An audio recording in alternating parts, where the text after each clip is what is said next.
योगी सरकार की तरफ से प्रदेश भर में मिशन रोजगार के तहत रोजगार देने का सिलसिला जारी है और इस कड़ी में सोमवार को लोक भवन में आयोजित एक भव्य कार्यक्रम में सीएम योगी आदित्यनाथ ने नियुक्ति पत्र वितरित किए और एक बार फिर मंच से यह ऐलान किया कि अब प्रदेश में नौकरी पाने के लिए किसी सिफारिश या लेन देन की जरूरत नहीं होती। ये बदलता उत्तर प्रदेश है, जहां पहले पैसे लेके भर्ती हुआ करती थी, लेकिन अब सिफारिश की कतई गुंजाइश नहीं। हालांकि इसी पर अखिलेश यादव ने एक बार फिर निशाना साधा और कहा कि बीजेपी के एजेंडे में नौकरी दूर दूर तक है ही नहीं, यानी इस मामले पर भी सियासत गरमा रही है। इस पर चर्चा करेंगे, लेकिन पहले ये रिपोर्ट देखिए। मिशन रोजगार पर योगी महाप्लान, पैसे लेकर भर्ती बंद, नौकरी बम बम। अखिलेश का जारी सरकार पर प्रहार, सरकार के एजेंडे में नहीं नौकरी। योगी सरकार की तरफ से प्रदेश भर में मिशन रोजगार के तहत रोजगार देने का सिलसिला जारी है। सीएम योगी आदित्यनाथ प्रदेश भर में नियुक्ति पत्र बांटकर साफ संदेश दे रहे हैं कि प्रदेश भर में नौकरियों को लेकर सरकार प्रतिबद्ध है और ये पहले वाली सरकार नहीं जो पैसे देके भर्ती की प्रक्रिया को चलाया करती थी। यानी सीएम योगी ने एक बार फिर मंच से ये ऐलान किया कि अब प्रदेश में नौकरी पाने के लिए किसी सिफारिश या लेन देन की जरूरत नहीं होती। ये बदलता उत्तर प्रदेश है, जहां पहले पैसे लेकर भर्ती हुआ करती थी, लेकिन अब सिफारिश की कतई गुंजाइश नहीं। हमें बहुत सारी भर्तियों को उस समय सीबीआई को देना पड़ा था। इस समय आप देख रहे होंगे एक व्यक्ति 8-8 जगह में नाम लिखा करके पैसा लिए जा रहा था। वो तो जब जांच में सामने आया तब पता लग रहा है ये कौन लोग हैं। ये वही लोग हैं जो एक परिवार के लोग पैसा लेकर के और ये भर्ती करते थे और उत्तर प्रदेश की जनता को इस प्रकार के लूटते थे। वो जांच समय पे हो जाएगी तो बहुत सारे ऐसे महाभारत के रिश्ते अब बाकी का जीवन जेल में ही बिताने के लिए मजबूर होंगे। उत्तर प्रदेश को बीमारू बना दिया। जब प्रदेशी बीमारू हो गया तो नागरिकों की क्या हाल होते रहे होंगे। पहचान का संकट खड़ा हो गया। नौजवान को नौकरी नहीं, बेटी सुरक्षित नहीं, व्यापारी असहाय रहता था, किसान आत्महत्या करने के लिए मजबूर होता था। यहां पर परंपरागत उद्यम बंदी की कगार की ओर जा रहे थे। चारों ओर अव्यवस्था थी, अराजकता का सा वातावरण था। कोई भी पर्व और त्योहार आता था उससे पहले दंगे शुरू हो जाते थे। पर्व और त्योहार उत्साह और उमंग के लिए होते हैं, सामाजिक सद्भाव के लिए होते हैं, लेकिन उत्तर प्रदेश में उल्टा होता था। उत्तर प्रदेश की सियासत में मिशन रोजगार को लेकर सियासी संग्राम छिड़ा हुआ है। अखिलेश यादव ने हर बार की तरह एक बार फिर योगी सरकार पर प्रहार करना शुरू कर दिया। सपा अध्यक्ष ने एक नहीं कई आरोप वर्तमान की योगी सरकार पर लगाए। सरकारी स्कूल के बच्चों से लेकर शिक्षकों के मामले में अखिलेश यादव ने योगी सरकार को घेरा। इतना ही नहीं, अखिलेश यादव ने ये तक कह डाला कि नौकरी तो बीजेपी के एजेंडे में है ही नहीं।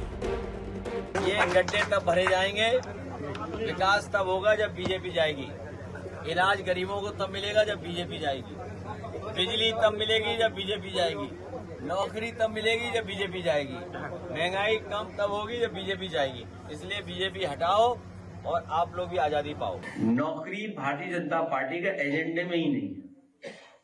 अगर नौकरी एजेंडे में होती तो 69,000 शिक्षकों को आंदोलन नहीं करना पड़ता, 27,000 प्राइमरी स्कूल नहीं बंद करती सरकार। शिक्षक और छात्र और शिक्षा तीनों का एक साथ कैसे बर्बाद हो उस दिशा में सरकार काम कर रही है। ये सरकार पढ़ने नहीं देना चाहती, क्योंकि जब पढ़े लिखेंगे तो वो तर्क करेगा, वो सवाल करेगा। अगर पढ़ाई लिखाई की होगी और पढ़ा लिखा इंसान होगा तो सवाल करेगा सरकार से। ये सवाल का जवाब नहीं देना चाहते हैं। एक तरफ जहां अखिलेश यादव सरकार पे नौकरी को लेकर फेल होने का आरोप लगा रहे हैं, वहीं योगी आदित्यनाथ ने सपा पे हमला बोलते हुए कहा कि पिछली सरकारों ने नौजवानों के हक पर डाका डाला था, पैसे लेकर भर्ती करवाई गई। 2017 के बाद से यूपी में बड़ा बदलाव हुआ। प्रदेश में नई भर्ती आने वाली है, नौकरी ही नौकरी होगी, क्योंकि सरकार चाहती है कि यूपी के नौजवान को कहीं दूसरी जगह हाथ फैलाने की नौबत न आए। जाहिर है सपा बीजेपी में वार पलटवार के बीच एक बात तो साफ है कि 27 में होने वाले विधानसभा चुनाव में रोजगार और नौकरी का मुद्दा गरमाने वाला है। Bureau report, news one India. और हमारे साथ शम्सी आजाद, प्रवक्ता भारतीय जनता पार्टी के जुड़ चुके हैं। डीपी यादव, नेता समाजवादी पार्टी के हमारे साथ हैं। आप दोनों का बहुत स्वागत है। डीपी यादव जी, सरकार कह रही है कि हमारा मिशन है रोजगार, युवाओं को सशक्त बनाना, उन्हें रोजगार देना, और आए दिन नियुक्ति पत्र भी मुख्यमंत्री वितरित कर रहे हैं, और आप कह रहे हैं कि रोजगार इनके एजेंडे में है ही नहीं। डीपी यादव जी, राजेश जी, मेरी आवाज आ रही है? जी जी, मैं सुन पा रहा हूं। जी देखिए राजेश जी, ये पूरा प्रदेश जानता है कि भारतीय जनता पार्टी की सरकार जब से बनी है तब से भारतीय जनता पार्टी की सरकार ने कितनी नौकरियां दिया है। और अभी हमने आपके चैनल पर ही डिबेट किया था जब ये लखनऊ में जो है महाकुंभ, रोजगार महाकुंभ लगाए थे, तो किस प्रकार से युवा वहां से नाराज होकर के गया था, निराश होकर के गया था, और भारतीय जनता पार्टी की सरकार को किन किन शब्दों से नवाजा था वो चैनल पर मैं नहीं कह सकता हूं। भारतीय जनता पार्टी की सरकार देखिए सिर्फ और सिर्फ अपने मुंह मियां मिट्ठू बनने का काम कर रही है। राजेश जी, आज शिक्षा विभाग में लाखों पद खाली हैं। प्राइमरी स्कूलों को ये जो है षड्यंत्र के तहत बंद करने का काम कर रहे हैं, क्योंकि ये शिक्षकों की भर्ती नहीं करना चाहते हैं। शिक्षकों की भर्ती करेंगे तो उनको वेतन देना पड़ेगा, और पीडीए के जो छात्र हैं उनको पढ़ाने का माहौल देना पड़ेगा।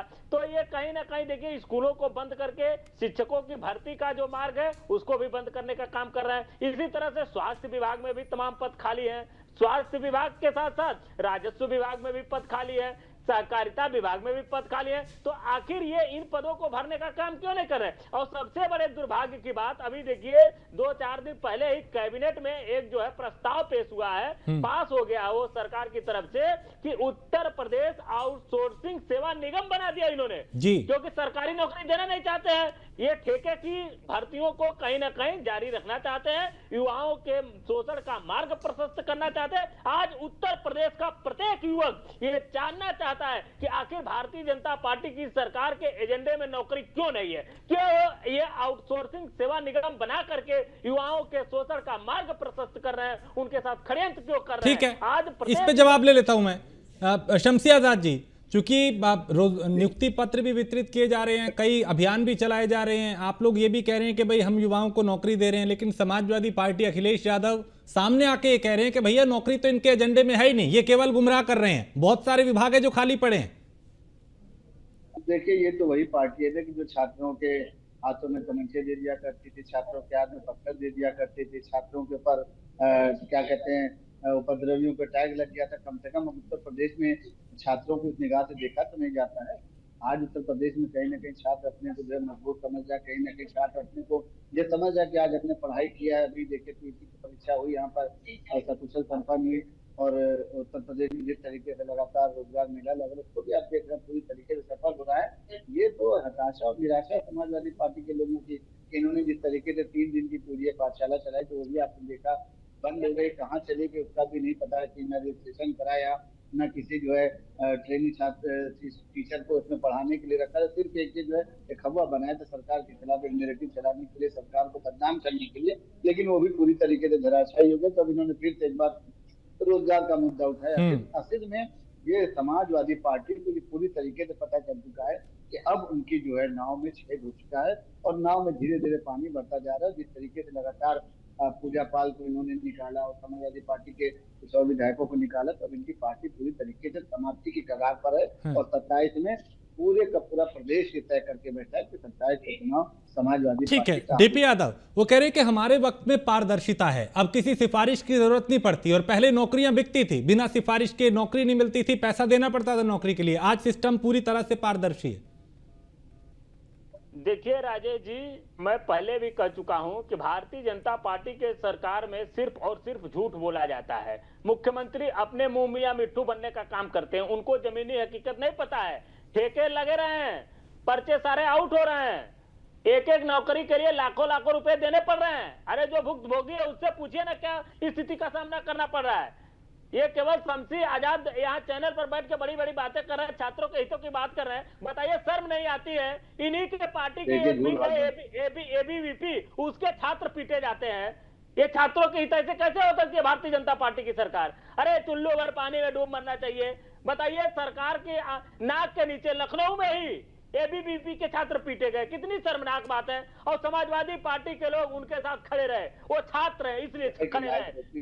बताइए क्या बना दिया छात्रों का उत्तर प्रदेश में? नौकरी मिल नहीं रही है, और जो नौकरियां मिल रही हैं उनमें भी कहीं ना कहीं बोली लग रही है। राजेश जी, आपके चैनल के माध्यम से कह रहा हूँ, मुख्यमंत्री जी को इसकी हकीकत जाननी चाहिए। शमसी आजाद ये गंभीर आरोप लगा रहे हैं वो। आपने छात्रों के ऊपर लाठियां क्यों बरसाई? आप ये बताइए ना, छात्रों को क्यों मारा आपने?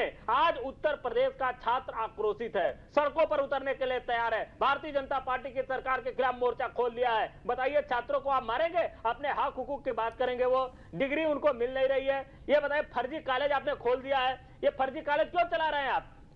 डिग्री बेचने का काम करेंगे, इसी तरह से नौकरी भी बेचने का काम। शमसी आजाद वो कह रहे हैं कि अब भी नौकरी के लिए बोली लग रही है।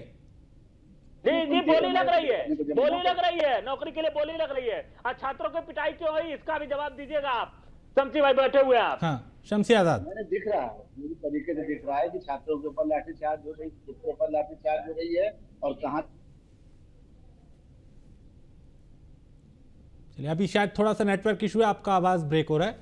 आलोक द्विवेदी हमारे साथ जुड़ चुके हैं। नेटवर्क इशू नहीं है, जब असली जवाब मांगोगे आप तो इसी तरह से करेंगे, नेटवर्क बिजी कर देंगे ये। नहीं, वो नेटवर्क इशू होता है डीपी यादव जी, वो आपकी तरफ से भी कई बार हो जाता है। आलोक जी, क्या रोजगार एक मुद्दा चुनाव से पहले 27 के चुनाव में केंद्र में रहने वाला है? जिस तरह की सुगबुगाहट अभी से रोजगार के इर्द गिर्द वार पलटवार दिखाई दे रहा है।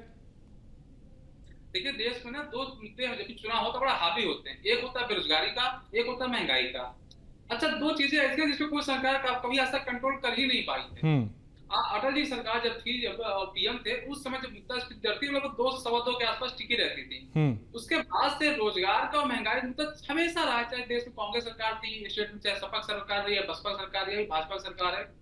समस्या क्या है ना कि रोजगार की समस्या वही सरकार कभी सॉल्व कर ही नहीं सकती है। उसका एक बहुत बड़ा कारण क्या है कि लोग जो है, कई लोग जो रोजगार चाहते ही नहीं है। एक बंदा होता है वो ग्रेजुएशन कर लेता है लेकिन नौकरी करना नहीं चाहता, तो उसको लगता है मैं बेरोजगार हूँ। अब समस्या क्या है कि आज के टाइम पर कोई व्यक्ति का रोजगार करना चाहे, उसके पास रोजगार कमी नहीं है। कैसे कमी नहीं है? फूड डिलीवरी कंपनी है, ठीक है, जेप्टो हो गई, या आपकी जो ऑटोमोबाइल कंपनियां हैं उनमें जॉब है। इसके साथ में ओला उबर आ गई। अरे किसी के पास बाइक तो कम से कम हर घर में आपके पहुंच चुकी है। कोई व्यक्ति अपना बाइक लगा के 15-20 महीना कमा सकता है। लेकिन समस्या क्या है कि हर कोई व्यक्ति काम करना ही नहीं चाहता है। जो घर में आराम बैठ के रोटी खा रहा है उसको लगता है काम क्यों करूँ मैं। तो समस्या मुझे लगता है कि सोच की है। मैं खुद कई लोग मिलता हूँ, यहाँ पर लोग बात है कि बेरोजगारी बहुत है, बेरोजगारी बहुत है। अरे भाई, बेरोजगारी नहीं है, आपके अंदर काम करने की कमी है। तो समस्या काम करने की कमी, रोजगार कमी नहीं है। सरकार हर किसी को सरकारी नौकरी नहीं दे सकती है, ये बात सबको पता होनी चाहिए। लेकिन सेल्फ एम्प्लॉयड जैसा खुद से रोजगार तो कर ही सकता है ना, तो बहुत रोजगार का ऑप्शन कमी नहीं है। समस्या कहाँ की प्रॉब्लम है कि टैलेंट की कमी है। तो प्रॉब्लम टैलेंट की है, रोजगार की नहीं है। तो अब जो जिस तरह से, चूंकि एक तरफ सरकार ये कह रही है कि आज भर्तियां पूरी पारदर्शिता तरीके से हो रही है, पहले पैसे ले दे के सेटिंग होती थी, उसके अलावा सिफारिश की जरूरत होती थी, लेकिन आज ये चीजें बदली हैं। ये हाँ, शमसी जी कुछ कह रहे हैं। एक ही बिरादरी के लोगों को थाना दिया जाता था, एक ही बिरादरी के लोग जो है तो जिलाधिकारी होते थे, सीएमओ होते थे, सीडीओ होते थे, मंत्री होते थे। वाह भाई वाह, एक ही बिरादरी के लोग। कितने आईएएस है आपको पता है उत्तर प्रदेश में? कितने थानेदार है उत्तर प्रदेश में आपको पता है शमसी भाई? ये झूठ का पुलिंदा आप ज्यादा दिन नहीं चलने वाला शमसी भाई, थोड़ा धैर्य रखिए। पता चल रहा है जो आपने सबसे बड़ा खेल जो मुलायम सिंह के टाइम हुआ था, उन्होंने क्या, जितने भी अच्छे पढ़े लिखे यादव समाज के लोग थे, आपको मैं बताऊं, आपने आलोक जी एक मिनट राजेश जी, आलोक जी की बात का मैं जवाब दूंगा। हाँ, आलोक जी ने जिस प्रकार से पढ़े लिखे युवाओं के साथ आज मजाक करने के लिए जो तर्क थर्ड क्लास का दिया है ना, उससे युवा आज कितना निराश हुआ होगा। एक टीवी चैनल पर बैठ के आलोक जी आप बता रहे हैं, जो डिग्रीधारी हैं, जो पढ़े लिखे टैलेंटेड है, आप जोमेटो में जाइए, स्विगी में आप रात भर जो खाना बेचिए। अरे ये रोजगार का एक माध्यम हो सकता है, लेकिन पढ़े लिखे युवाओं के लिए ये रोजगार नहीं है, ये नौकरी नहीं है। आलोक जी ये बात समझिए, आप इतने बड़े पॉलिटिकल एक्सपर्ट हैं, आपके साथ मैं कई बार टीवी चैनल पर बैठा हूं, और इस तरह के अगर आप तर्क से कहीं ना कहीं अपनी बात को जस्टिफाई करने की कोशिश करेंगे आलोक जी, तो ये बहुत ही समझिए शर्मनाक बात है आलोक जी। डीपी जी, बीटेक जो है लोग करते हैं। अरे इस तरह को उम्मीद नहीं की जा सकती आपसे भाई। आप क्यों भ्रमित है इतना? आप युवाओं के अरे आप ये बताइए, बीटेक आप क्यों करा रहे हैं? क्यों आप पूछ रहा हूँ ना, एक जो मोहल्ले में कॉलेज खुला वहां से व्यक्ति बीटेक करेगा, एक जो बंद करवाए ना मोहल्ले के कॉलेजों को, कौन कहा है? बंद करवाए ना, आप सरकार से कहिए बंद करें। क्यों डिग्री दे रही है सरकार? क्यों डिग्री दे रही है आलोक जी सरकार? बंद करे ना। अगर आपके जानकारी में आपके मोहल्ले में कोई बीटेक कॉलेज चल रहा था, आपने शिकायत किया उसकी? आपने शिकायत किया? आप यहाँ चैनल पर बैठ करके युवाओं का मजाक उड़ा रहे हैं। मजाक उड़ा रहे हैं। अरे क्यों आप कह रहे जोमेटो में जाइए, कमी नहीं है जोमेटो में। अब जाकर के कहेंगे सब्जी बेचो, जाकर के धनिया मिर्चा बेचो। आप पढ़े लिखे युवाओं को इस तरह से भद्दा मजाक मत करिए आलोक जी। आज का युवा जागरूक, आप भद्दा मजाक मत करिए। आप जोमेटो में जाकर के उसको सब्जी बेचने, तरकारी बेचने के लिए कह रहे हैं। आप उसको कह रहे खाना बेचो तुम जोमेटो में जाके, स्विगी में तुम क्यों नहीं काम करते हो? आप फूड डिलीवरी करिए। आप ये करिए, आप इस तरह से करेंगे। जो पढ़ लिख करके पीएचडी किया हुआ है, एमटेक किया है, बीटेक किया है, एमबीए किया है, उसने दिन रात मर करके पढ़ाई किया है, उसने शिक्षा विभाग में। तो डीपी यादव, क्या उन्हें प्रदेश में नौकरी नहीं मिल रही? नहीं मिल रही है। मैं बता तो दिया आपको। स्वास्थ्य विभाग में, शिक्षा विभाग में, राजस्व विभाग में, सहकारिता विभाग सहित लाखों पद खाली हैं। आपके शिक्षा विभाग में ही 1.5 लाख से ज्यादा मास्टरों की कमी है। शमसी आजाद, इस पे जवाब दीजिए। लाखों पद खाली हैं बोल रहे हैं ऐसे विभाग, उस तरफ आप लोगों का ध्यान ही नहीं है। क्यों नहीं भर रहे हो आप? एक प्रवक्ता इनके कहते हैं 40,000, एक प्रवक्ता कहते हैं 70,000। आज ये बता रहे हैं लाखों पद खाली है। अरे आप 40,000 ही मान लीजिए, आप 40,000 ही भर दो भैया, 40,000 भर दो, आप भर दो, आप कुछ तो भर दो। आंकड़ा सही लेके आइए। आपका काम है सरकारी आंकड़ा। आप बताइए कितना आंकड़ा, आप बताइए, आप सरकार की तरफ से आप बताइए। आप बताइए, इधर उधर की बात न कर, इधर उधर की बात न कर, कारवा क्यों लूटा ये बता। शमसी भाई, आप बहानेबाजी मत करिए, लोग जान चुके हैं। प्रदेश को जब व्यक्ति बना समाजवादी पार्टी ने, समाजवादी पार्टी की सरकार जब थी, उन्होंने किस तरीके से प्रदेश को लूटा और अपने लोगों को किस तरीके से आगे बढ़ाने का काम किया, ये सिर्फ उन्होंने परिवारवाद की राजनीति पर काम किया। जिस तरह पीडीए जो चल रहा है, परिवार डेवलपमेंट पार्टी, आज उसी पर काम कर रही सरकार, उनकी पार्टी उसी पर काम कर रही है। और आपको कम से कम देश की मुख्य धारा से जुटना है, प्रदेश की मुख्य धारा से जुटना है, तो आपको सच बोलना पड़ेगा। समाजवादी पार्टी की लाल टोपी उतारकर प्रदेश के विकास के लिए बात करना होगा, देश की मुख्य धारा भी जुटना होगा। ये उल जुलूल बयान देकर आप अगर चाहते हैं कि आपकी पार्टी आपको प्रमोट करे, तो ये बहुत आसान है। आप एक दो हत्या कर लीजिए, बलात्कारी हो जाइए, तो आप ऑटोमेटिक आपकी पार्टी आपको ऊंचे पद पर आसन दे देगी। तो हमारे यहाँ ये नहीं, हम जो है देश के विकास की बात करते हैं, प्रदेश की बात करते हैं, महिलाओं के सम्मान की बात करते हैं, स्वास्थ्य की बात, शिक्षा की बात, रोजगार की बात, मकान की बात। ठीक है आलोक भाई, क्या बेरोजगारी, रोजगार ये एक मुद्दा है मौजूदा वक्त में? चूंकि चुनाव होता है, चुनाव के वक्त तो सारी पार्टियां बात करती हैं, लेकिन क्या वो मुद्दा बन पाता है? और क्या इस बार 27 का चुनाव, उसमें क्या ये रोजगार एक बड़ा मुद्दा बनने वाला है? देखिए, बेरोजगारी और आपका महंगाई हो गई, मुद्दे हर चुनाव में बनेंगे, लेकिन चुनाव जीतने के लिए दो मुद्दे पर्याप्त नहीं होते हैं।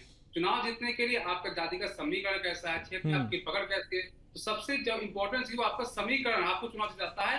आपको महंगाई, विकास ये सिर्फ बोलने के लिए होता है, चुनाव नहीं जिताते ये। चुनाव आपके समीकरण में आपको जिताते हैं। डीपी यादव जी, चूंकि ये कह रहे हैं कि साहब आपकी जब सरकार थी तो एक ही जाति के लोगों को हर जगह बिठा दिया जाता था, केवल उनके लिए हर जगह के दरवाजे खुले थे। देखिए राजेश जी, ये भारतीय जनता पार्टी का जो झूठ है वो अब बहुत दिन चलने वाला नहीं है। 2024 के लोकसभा चुनाव में ये झूठ, इसका पर्दाफाश हो चुका है। हाफ किया है, 2027 के विधानसभा चुनाव में साफ कर देगी। और सिर्फ देखिए, महंगाई, बेरोजगारी, कानून व्यवस्था, चिकित्सा व्यवस्था, शिक्षा व्यवस्था, यही सब मुद्दे रहेंगे। अब जातीय समीकरण के द्वारा लोगों को लड़ा भिड़ा करके, सांप्रदायिक दंगे करा के अब उत्तर प्रदेश के लोग इसमें फंसने वाले नहीं है। आने वाले दिनों में इन्हीं मुद्दों पर बस चुनाव होगा। अब भारतीय जनता पार्टी ज्यादा युवाओं को बहका और भ्रमित नहीं कर सकती है। उनको मार रही है, वो अपने हक की बात कर रहे हैं तो लाठी बरसा रही है सरकार। बताइए शमसी आजाद, 24 के नतीजों से समाजवादी पार्टी उत्साहित है और 27 में भी उम्मीद कर रहे हैं कि उससे बेहतर नतीजे आएंगे। नहीं तो जनता चुनाव में सुधारा भी तो 10 में से कैसे जिनके पता ही होगी आपने देखा जिसका अरे रिजल्ट आप बड़ा मुख्य करता चुनाव की बात करिए, उन्हीं का बेमानी लड़का वाले जिस मक्कारी तरीके वाले से चुनाव कर रहा तो चोरी वाले उन्हीं चुनाव का की लड़का बात ये न जेल करिए। मारे ना, तो चुनाव आपको के लोकसभा चुनाव में हराइए, विधानसभा चुनाव में हराइए, और मैं फिर न्यूज वन इंडिया पर आपसे बात करूंगा। शमशी भाई, आप बलात्कारियों की पार्टी है, बेचारियों की पार्टी है, इसकी सच्चाई जनता जान चुकी है। आप लोग सिर्फ और सिर्फ इधर उधर की बातें करते हैं।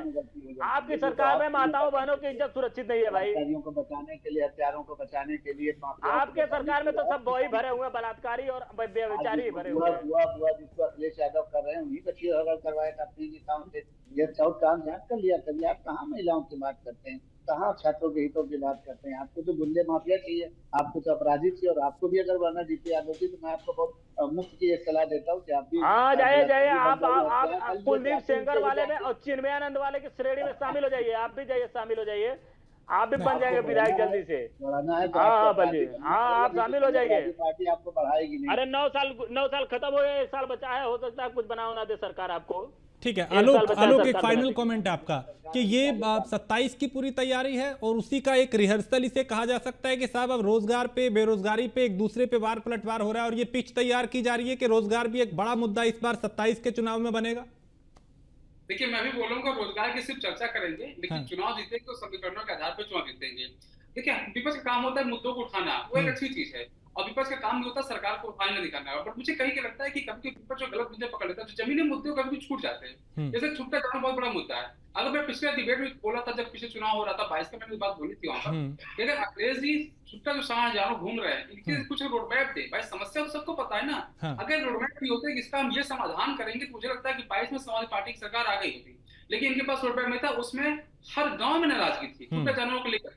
लेकिन कहीं ना कहीं अखिलेश जी को समझ तो पाए कि नाराजगी है, लेकिन उसको वोट में कन्वर्ट नहीं कर पाए। और भाजपा ने वहीं पे एक चाल चली, 6,000 रुपए की प्रधानमंत्री जी ने एक किसान सम्मान निधि सरकार कर दी, जिसके कारण जो यूपी में अखिलेश की योगी आदित्यनाथ सरकार वापस बन गई थी। नहीं तो योगी सरकार जो 22 में चली जाती। ठीक है, चलिए बहुत शुक्रिया आलोक आपका भी, डीपी यादव आपका भी और शमशी आजाद आपका भी बहुत शुक्रिया। लेकिन चुनाव से पहले 27 से पहले अब रोजगार की बात होने लगी है, बेरोजगारी की बात होने लगी है और 27 के चुनाव में यह भी एक बड़ा मुद्दा बन सकता है जिस तरह की चर्चाएं अभी से सियासत में होने लगी हैं।